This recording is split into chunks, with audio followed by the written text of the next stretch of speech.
ছাত্রলীগ নিষিদ্ধ হয়েছে তো? ছাত্রলীগকে নিষিদ্ধ করা হয়েছে। ছাত্রলীগ কেন নিষিদ্ধ করা হলো?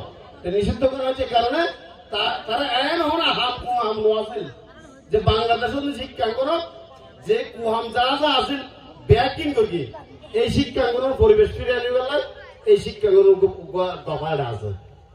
সর্বোপরি জীবে সবচেয়ে কঠিন দফা জীবে আরাতে ব্যাগগুলো আরাতে বাস্তবায়ন গরম করিব আর নেতা তারেক রহমান এদিন হইয়ে আমরা বিগত ফেসিস্ট সরকারের প্রতিশোধ নেওয়ার জন্য ৩১ দফাকে বাস্তবায়ন করতে হবে।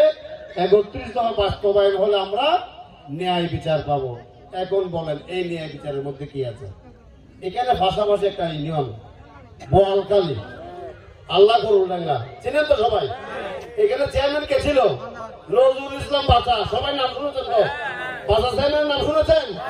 বাচার গুমের বিচার হতে হবে। এই ৩১ দফার মধ্যে সেটা অন্তর্ভুক্ত। এইরকম মানে আপনাদের ইলিয়াস আলীকে গুম করা হয়েছে, তার বিচার হতে হবে। আমাদের চৌধুরী আলমকে গুম করা হয়েছে, তার বিচার হতে হবে। এই যে খুন গুম অবিচার বিচারহীনতা যে সংস্কৃতি বাংলাদেশে চালু হয়েছে এটার জন্য বিচার বিভাগকে স্বাধীন করার জন্য স্বাধীন বিচার বিভাগ প্রতিষ্ঠা করার জন্য এই ৩১ দফায় অন্তর্ভুক্ত আছে। আমাদেরকে আন্দোলন সংগ্রাম করতে হয়েছে। এই ৩১ দফা আমাদের প্রিয় নেতা তারেক রহমান ঘোষণা করেছেন ২ বছর আগে। এই ফ্যাসিস্ট এই হাসিনা আওয়ামী লীগের ইতিহাস হচ্ছে কালো ইতিহাস। আওয়ামী লীগের ইতিহাসটা হচ্ছে স্বৈরাচারের ইতিহাস।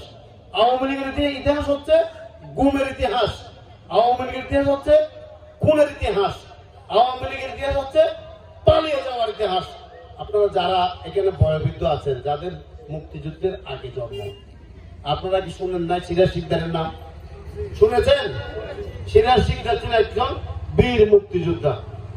এই বাংলাদেশে শেখ হাসিনার পিতা শেখ মুজিব প্রথম গুম করেছিলেন সিরাজ শিকদারকে।